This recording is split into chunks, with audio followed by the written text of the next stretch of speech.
Hello everyone, আজকের ভিডিওতে আমরা শিখব কিভাবে আমরা একটা সাধারণ টেক্সটকে সিএসএস টাইপোগ্রাফি ব্যবহার করে একটা অসাধারণ লুক দিতে পারি এবং আই ক্যাচিং একটা লুক দিতে পারি। সো এর জন্য আমরা আমাদের সিএসএস এ আজকে ওয়েব ফন্ট এবং ফন্ট ফ্যামিলি সম্পর্কে আলোচনা করব। তার সাথে আমরা Google font, font integration, font size, font weight, তারপরে font spacing, letter spacing, line spacing, এগুলো নিয়ে আলোচনা করব। সো এই জিনিসগুলো আমাদের জন্য অনেক ইম্পর্টেন্ট হবে যখন আমরা একটা ওয়েবসাইটকে সুন্দরভাবে সাজাতে চাইবো, এবং সিএসএস এর কাজই হচ্ছে কোনো একটা ওয়েবসাইটকে সুন্দর দেখানো। সো আমরা চেষ্টা করব কোনো একটা ওয়েবসাইটকে যতটা সম্ভব সময় সাপেক্ষে ঠিক ততটা সুন্দর করে দেখানোর জন্য। Okay, let's go to our cursor menu. এখান থেকে আমরা এইচটিএমএল এর বেসিক স্ট্রাকচার নিয়ে আসবো। অ্যান্ড ফার্স্ট অফ অল আমরা আমাদের সিএসএসটাকে কানেক্ট করে নিব, যেটা আমরা প্রায় ভুলে যাই। ওকে, সিএসএস কানেক্ট করা ডান। দেন আমরা প্রথমে আমরা জানবো কিভাবে আমরা আমাদের ফন্ট ফ্যামিলি ব্যবহার করি। সাপোজ এইখানে যদি আমরা একটা ট্যাগের ভিতর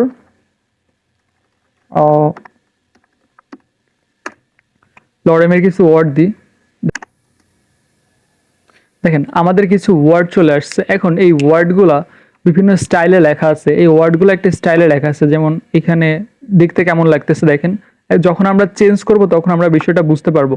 ওকে, এখন এই ফন্ট আমরা চাইলে এই ফন্টটা চেঞ্জ করে দিতে পারি, মানে ফন্টের যে স্টাইলগুলো আছে, যেমন এই এল এর এখানে কিছুটা বাড়ানো আছে, তারপরে এম এর নিচে কিছুটা বাড়ানো আছে, এগুলো চাইলে আমরা চেঞ্জ করে দিতে পারি। আমাদের ফন্ট চেঞ্জ করা প্রায়শই প্রয়োজন হয়, যার জন্য এটা আমরা একদম H2 কে ধরে বা এই সনকে ধরে আমরা করে দিতে পারি। এই সনকে ধরে আমরা এর ফন্টটা চেঞ্জ করতে পারি। যেমন এখানে যদি আমরা ফন্ট ফ্যামিলি প্রপার্টিটা ইউজ করি, ফন্ট ফ্যামিলি প্রপার্টিটা যদি ইউজ করি, তাহলে এখানে দেখেন অসংখ্য ফন্ট চলে আসছে। এখানে আমাদের ইচ্ছা মতো আমরা যে কোনো ফন্ট ব্যবহার করতে পারি। যেমন এখানে যদি আমরা এটা দিয়ে দিই, দেখেন লেখাটা একটু কেমন হয়ে গেছে, আগেটা থেকে ভিন্ন হয়ে গেছে। ওকে, সো এখানে আমরা আরো অনেক ফন্ট ফ্যামিলি ব্যবহার করতে পারি। যেমন এখানে যদি আমরা ফন্ট ফ্যামিলিতে আরো অনেক সাজেশন আসছে, এটা দিয়ে দিই, তাহলে দেখেন এটা আরেকটু কেমন হয়ে গেছে, আগের থেকে একটু ভিন্ন হয়ে গেছে।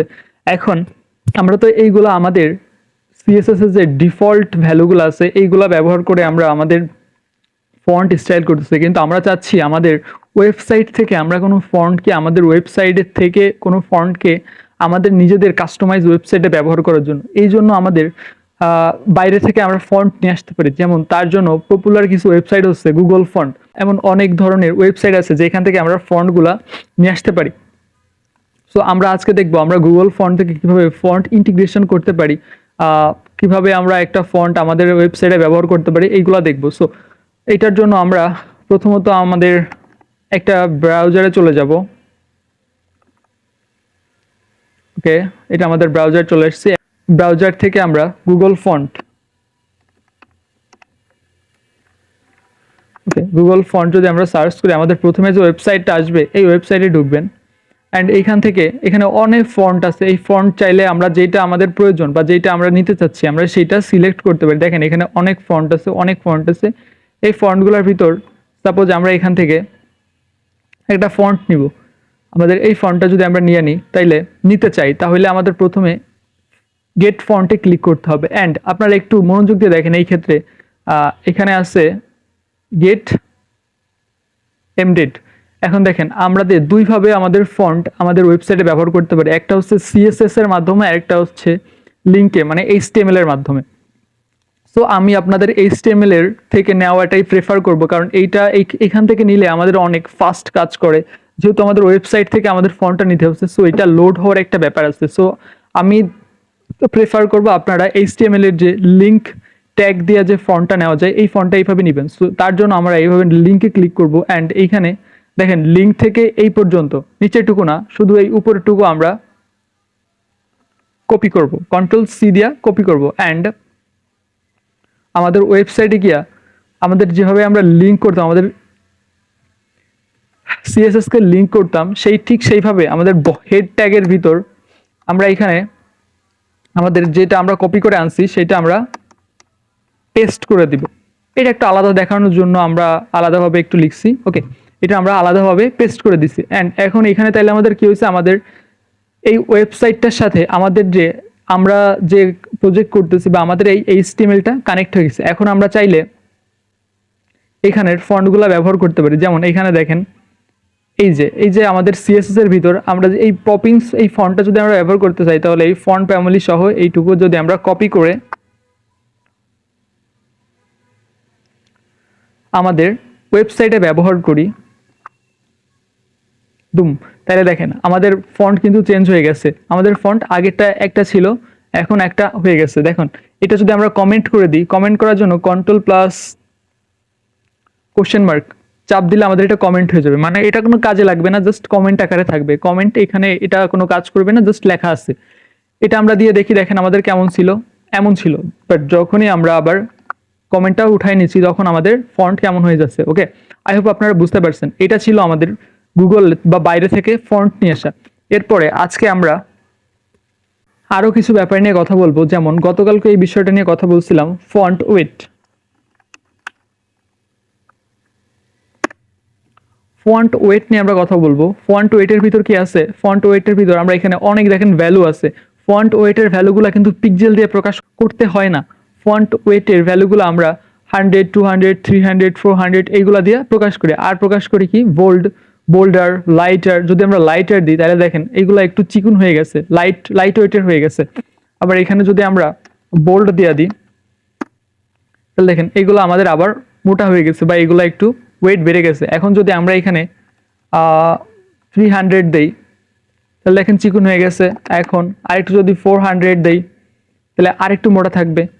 এরপরে যখন 500 দিব তখন আরেকটু মোটা আছে, যখন 600 দিব তখন আরেকটু মোটা থাকবে। ওকে, দ্যাটস ইট। আই হোপ আপনারা বুঝতে পারছেন। সো ফন্ট ওয়েট হচ্ছে ফন্টটাকে একটু মোটা করার কাজ করে। এরপরে আমরা আরো কিছু জিনিস দেখবো। দেখেন ফন্ট সাইজ দেখবো।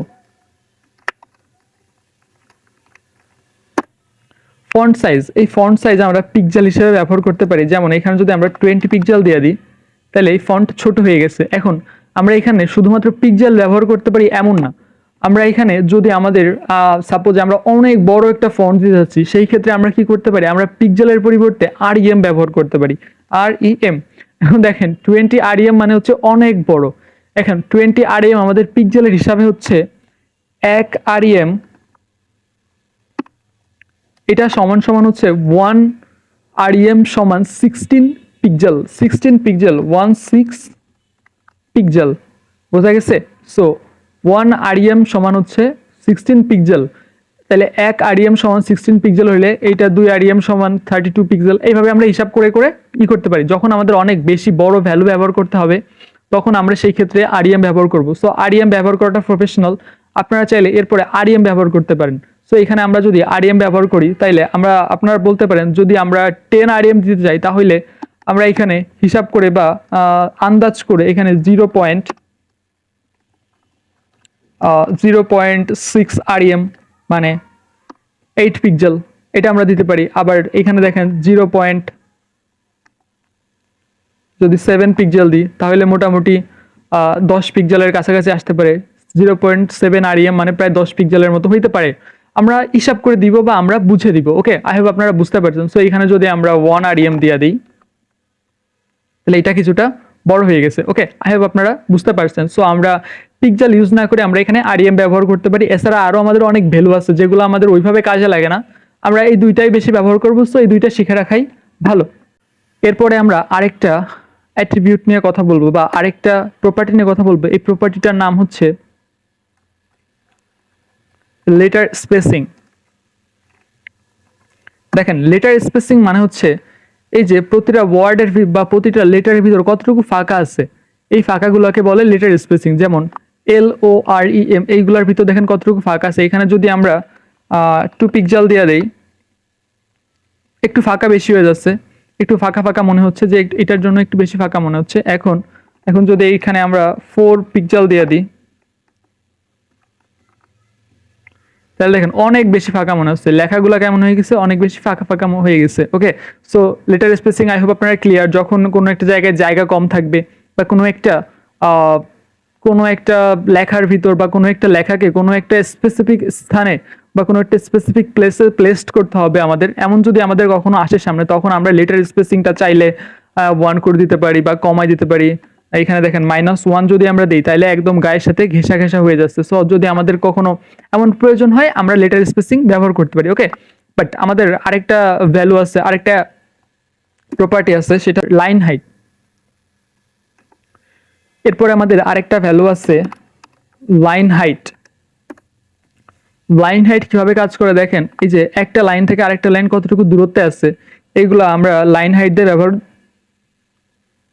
ডিক্লেয়ার করে দিতে পারি। যেমন আমরা এখানে যদি 2 পিক্সেল দেই তাহলে এটা একদম মিশে গেছে। সো আই হোপ আপনারা বুঝতে পারছেন লাইন হাইট কিভাবে কাজ করে। এটা আমরা যদি 20 পিক্সেল দেই তাহলে দেখেন কতটুকু সরে আসছে, একটু দূরে সরে আসছে।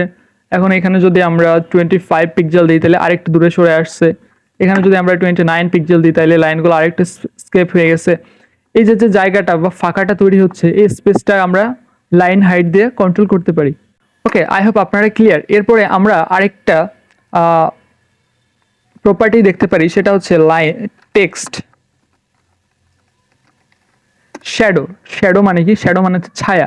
টেক্সট শ্যাডো আমরা কিভাবে ব্যবহার করতে পারি? টেক্সট শ্যাডো সাধারণত 3টা ভ্যালু দিয়ে ডিফাইন করা যায়। 1 পিক্সেল মানে কতটুকু নিচে হবে, 1 পিক্সেল, 5 পিক্সেল। দেখেন এটা দ্বারা কি বোঝায়? 1 পিক্সেল মানে নিচে কতটুকু হবে, নিচের দিকে। আর আরেক 1 পিক্সেল মানে এই ডান দিকে, মানে রাইটে কতটুকু হবে, মানে রাইটে কতটুকু সরে যাবে। আর 5 পিক্সেল মানে কতটুকু ব্লার হবে, দেখেন কতটুকু ব্লার আছে। এখানে যদি আমরা 3 পিক্সেল দিই তাহলে দেখেন ডান দিকে কিছুটা সরে গেছে। এখন যদি আমরা এখানে 3 পিক্সেল দিই তাহলে নিচের দিকে কিছুটা সরে আসতেছে।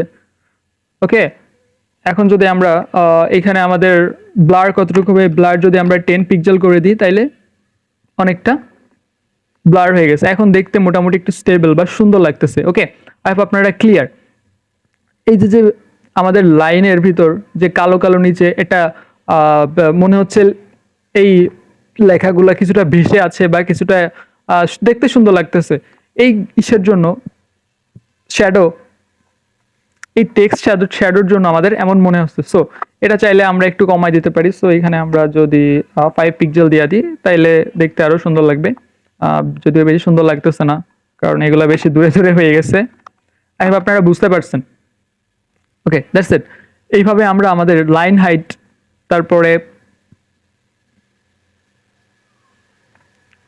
Letter spacing, font size, font wait, font family ব্যবহার করতে পারি। ওকে, আজকে বেসিক্যালি শেখার বিষয় ছিল ফন্ট ফ্যামিলি, তার সাথে আমরা এই বোনাস বিষয়গুলো জানতে পারলাম। আই হোপ আপনারা বিষয়টা ক্লিয়ার। এখন আপনারা নিজেরা এগুলাকে সেলফ প্র্যাকটিস করবেন, যার ফলে বিষয়গুলো আপনাদের একদম ক্লিয়ার হয়ে যাবে।